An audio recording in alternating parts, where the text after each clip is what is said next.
Is it really possible? আর এটা আমরা কি দেখছি? হ্যাঁ বন্ধুরা, তোমরা যেটা দেখছো এটা আসলেই সত্যি। তার কারণ আজকে দেখতেই পাচ্ছ সকাল সকাল উঠে একদম রেডি হয়ে গেছি, বিকজ আগের দিনকে একটা কল এসেছিলো আমাদের কাছে, যেখানে আমরা নাকি শর্ট লিস্টেড হয়েছিলাম। আমি না, দিদি শর্ট লিস্টেড হয়েছিল, বাট অডিশন দুজনেই দিয়েছিলাম।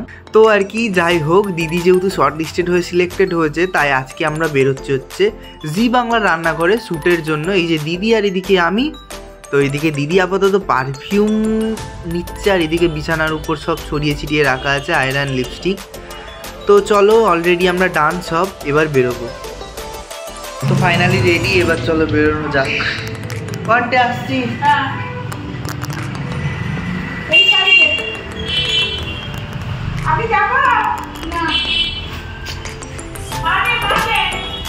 জুতো পরে তো রেডি হয়ে গেছে। এদিকে দিদির অবস্থা, এদিকে আন্টির অবস্থা। তো গাইস দেখতেই পাচ্ছ, এদিকে হচ্ছে দিদি গেটে তালা লাগাচ্ছে, সব কিছু ডান। তো চলো এবার, এই যে এই ছোট হাতিটাকে আমায় বয়ে নিয়ে যেতে হচ্ছে গাইস। তো ব্যাকগ্রাউন্ড অ্যাভয়েড করো, ডিরেক্ট অ্যাভয়েড করে যাও। তো চলো আপাতত এখন যাওয়া যাক। আমাদের তো কল টাইম ছিল 11টায়, বাট আমরা লিটারেলি বেরিয়েছি বাড়ি থেকে 11:15। তো অলরেডি উই আর লেট, আর এদিকে তো গাড়ি চলেও এসছে। তো চলো আপাতত তাড়াহুড়ো করে ওঠা যাক। তো আর কি, গাড়ি উঠে পড়ার পর যেটা হয় আর বিষয়টা হচ্ছে, দিদি নেল পলিশ পরে আসতে ভুলে গেছিল। দিয়ে হচ্ছে যেখানে গাড়িটা দাঁড়াচ্ছে, মানে একটু ব্রেক করছে আর কি, তো সেখানেই দিদি একটা একটা করে আঙুল পড়তে পড়তে কটা নখ পড়েছে দিদি?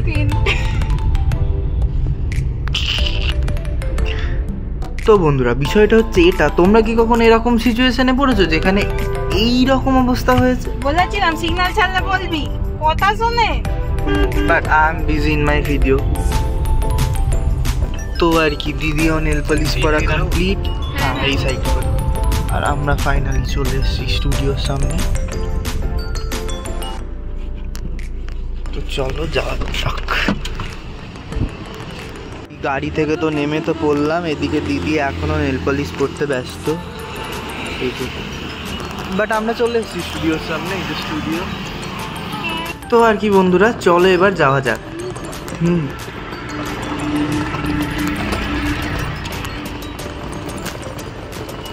So finally we are coming guys. अभी तो मज़ा आएगा वीरू, थोड़ा रुको ज़रा सबर करो।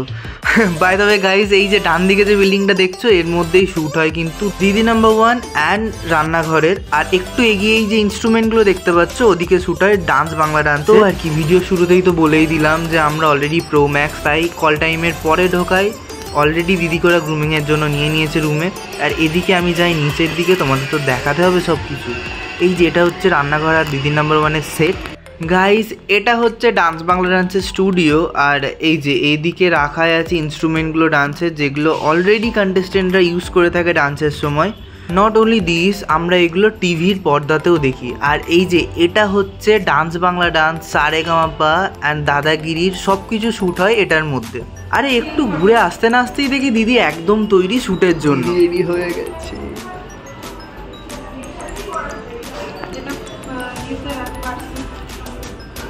দিদি তোমার কেমন লাগছে বলো রেডি হয়ে? হালকা নার্ভাস, বাট যে সব কিছু ঠিকঠাকই আছে, চাপ নেই। কি কথায় আছে না, শুভ কাজে যাওয়ার আগে মিষ্টি মুখ করো, সেই সেম হয়েছে আমাদের সাথে গাইস। আমরা গেছিলাম শ্যুটের জন্য, আমাদেরকে বললো তোমরা লাঞ্চ করে এসো। তো আর কি, দেরি না করে চলো লাঞ্চটা করি, দেন তোমাদের সাথে সেটে দেখা হচ্ছে। তো আর কি বন্ধুরা, ফাইনালি চলে এসেছি রান্নাঘরের সেটে। আর উল্টো দিকে হচ্ছে দিদি নাম্বার 1-এর সেট, তোমাদের দেখাবো। এখানে জোরে কথা বলা যাবে না, তার কারণ হচ্ছে ওদিকে অলরেডি শ্যুট চলছে। আর এদিকে এরপরে দিদিদের শ্যুট। তো এই যে এদিকে দিদিরা অলরেডি ডিসকাস করছে। তো তোমরা ভিডিওটা দেখতে থাকো, ভিডিও শেষে আমি ডেটটাও জানিয়ে দেবো যে কবে আমাদের এটা টেলিকাস্ট হবে। তো আর কি, এখানে আমরা বসে অলরেডি একটা এপিসোডের শ্যুট দেখছি, বিকজ অবভিয়াসলি কিছু করার আগে সেটাকে ভালো করে জানা দরকার। তাই দিদি আর আমি দুজন মিলেই দেখতে পাচ্ছ বসে বসে একটু দেখে নিচ্ছি জাস্ট। আর এটা হচ্ছে দিদি নাম্বার 1-এর সেট।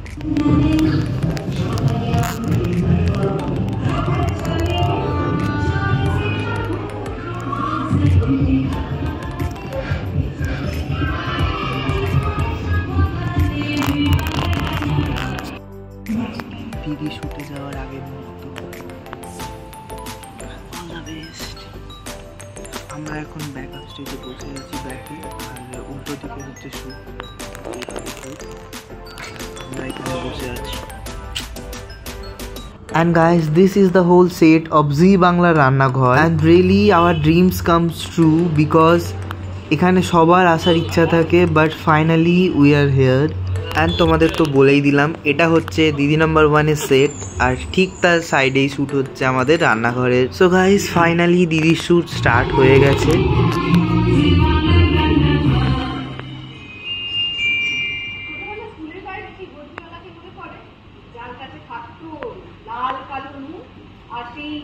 লঙ্কা মাখানো আমসি আর কামড়া না ভাবলেই জিভে জল চলে আসে। নমস্কার, আপনারা দেখছেন সানরাইজ কো-প্রেজেন্ট জি বাংলার Rannaghar, co powered by doctor choice cooking oil, special partner Lal Baba rice, 120 কোষ এবং পলিক্রল। প্রথমেই রান্না হবে টক, রান্না হবে ডালের বড়ার টক। কি রাখবেন? চলে এসেছেন বাগুইহাটি থেকে শান্তি ঘোষ। শান্তি, নমস্কার। ভালো আছে, দেখুন শান্তিনিকেতনে শান্তি করে শিখে এসেছে, তোমাকে ভালো লাগছে। আরে পুরো ভিডিওটা কি এখানে দেখলেই হবে নাকি? তার জন্য তোমাদের চোখ রাখতে হবে জি বাংলার পর্দায়। আর আজকে দিদির এই স্পেশাল এপিসোডটা দেখানো হবে 2 মে শুক্রবার। আর হ্যাঁ, তোমরা কিন্তু অবশ্যই দেখে জানাবে এপিসোডটা তোমাদের কেমন লাগলো। বন্ধুরা, ভিডিওটা শেষ অবধি দেখতে থাকো, তার কারণ হচ্ছে আমি ভিডিও শেষে দেখাবো আজকে আমরা এখান থেকে মানে রান্নাঘর থেকে কি কি গিফটস পেয়েছি। তো আর কি, শ্যুট শেষে একটু রিফ্রেশমেন্টের জন্য নিয়ে নিয়েছি চাই। আমি গাইস চালের বস্তা নিয়ে যাচ্ছি, আর দিদি এইসব। তো এই চালের বস্তা আর এটা নিয়ে আপাতত যাই বাড়ির দিকে। Tata floor. ফাইনালি আমরা সিদ্ধ হয়ে এবার বাড়ি যাচ্ছি গাইস।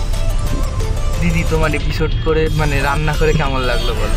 খুব ভালো, ওরা খুব সাপোর্টিভ, কোনো প্রবলেম হয় না, যতটা ভেবেছিলাম তার থেকে অনেক বেশি। ইনফ্যাক্ট তারা খুব ভালো কোঅর্ডিনেট করেছে। তো ফাইনালি চলে এসেছি বাড়ি, আর আমরা পেয়ে গেছি বেশ কিছু গিফট। তো গিফটের মধ্যে প্রথমে তো এটা দেখিয়ে দিচ্ছি, লাল বাবা রাইসের একটা প্যাকেট আছে। এটা 2 কেজির না, 5 কেজির একটা প্যাকেট। আর এদিকে আর কি কি পেয়েছি দেখা। এই তো মেন যে জিনিসটা, জি বাংলা রান্নাঘরের ট্রফি। আর কি কি দিয়েছি? আচ্ছা, সানরাইজের মধ্যে কি কি আছে? সর্ষে, কালো জিরে, মেথি,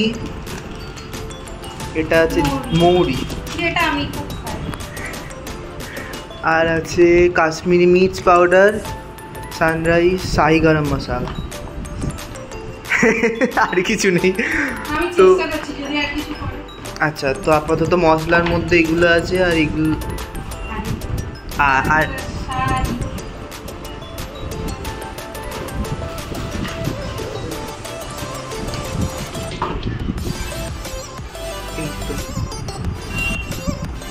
একটা সুন্দর ভিডিও। এটাকে তুলে ধরো। তো এই হচ্ছে আজকে আমাদের প্রাপ্তি। আর গাইস, এটা হচ্ছে 10 কেজি চালের বস্তা। ট্রফি থেকে শুরু করে শাড়ি, মশলা অ্যান্ড সমস্ত ইনগ্রিডিয়েন্টস, সাথে হচ্ছে আমাদের লাল বাবা রাইস। তো আজকের ভিডিওটা কেমন লাগলো জানিও অবশ্যই। ভিডিওটা ভালো লাগলে like, comment, share and subscribe করে দিও। আর হ্যাঁ, দেখতে ভুলো না যেন জি বাংলা রান্নাঘরের পর্দায় 2 মে বিকেল 4টের সময় রান্নাঘর। তো আর কি, দেখা হচ্ছে নেক্সট কোনো ভ্লগে। তো ততক্ষণ অবধি টাটা।